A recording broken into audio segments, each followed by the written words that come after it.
আসসালামু আলাইকুম সুপ্রিয় দর্শক সবাইকে আন্তরিক শুভেচ্ছা অভিনন্দন।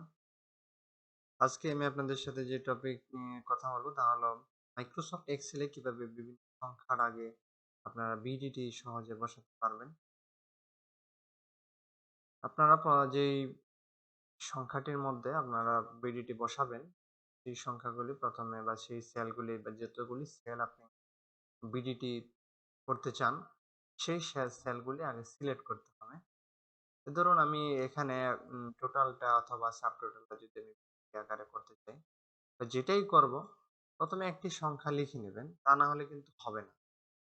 প্রথমে একটি সংখ্যা লিখে আপনারা যতগুলি ভ্যালু আপনাদের ভিডিটি করা প্রয়োজন ততগুলি ভ্যালু ততগুলি সেল আপনারা সিলেক্ট করবেন।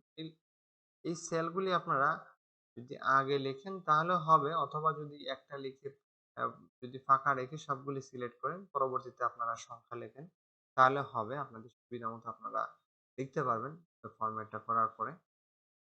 তো প্রথমেই সিলেক্ট করতে হবে, সিলেক্ট করে হোম মেনুতে ক্লিক করতে হবে, হোম মেনু করে এখানে ফরম্যাট সেল অপশন করতে হবে। এখান থেকে আপনারা কারেন্সি অপশন দেখুন, কারেন্সি একটা অপশন আছে, এই কারেন্সি অপশন থেকে এখানে সিম্বল অপশন ড্রপ ডাউনে ক্লিক করতে হবে। এখানে বিভিন্ন দেশের মুদ্রার চিহ্ন দেওয়া আছে এখানে। আমরা সাধারণত বাংলাদেশে বিডিটিটা বেশি ইউজ করা হয়। বিডিটি বি তে ক্লিক দিবেন মাউস কিবোর্ডের সাহায্যে, তাহলে বি সিরিয়ালের যে কটা সংখ্যা আছে যে কটা আইকনে চলে আসবে।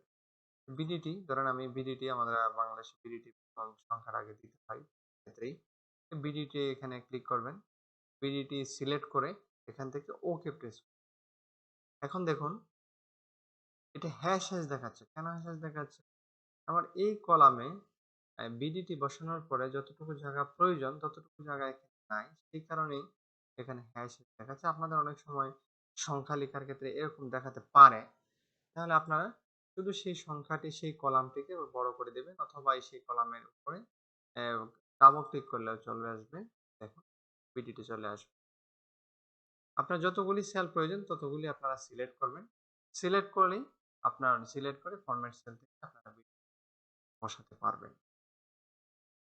আবার যদি আমি চাই যে আমি বিডিটি আমার এখন প্রয়োজন নাই, দিলাম এখন আমার এই মুহূর্তে প্রয়োজন নেই, সেটা আমি উঠিয়ে দেব। তাহলে কি করবেন? সিলেক্ট করে আবার এখান থেকে কারেন্সিতে হোম মেনুতে ক্লিক করে এখানে ড্রপ ডাউন থেকে ফরম্যাট জেনারেল অপশনে ক্লিক করতে হবে। জেনারেল অপশনে ক্লিক দিলে আবার চলে যাবে। দেখুন আবার নাই, চলে গেছে। সুপ্রিয় দর্শক, আশা করি এই বিষয়টি বুঝতে পেরেছেন। আজকে এই পর্যন্তই। আসসালামু আলাইকুম ওয়া রাহমাতুল্লাহি ওয়া বারাকাতুহু।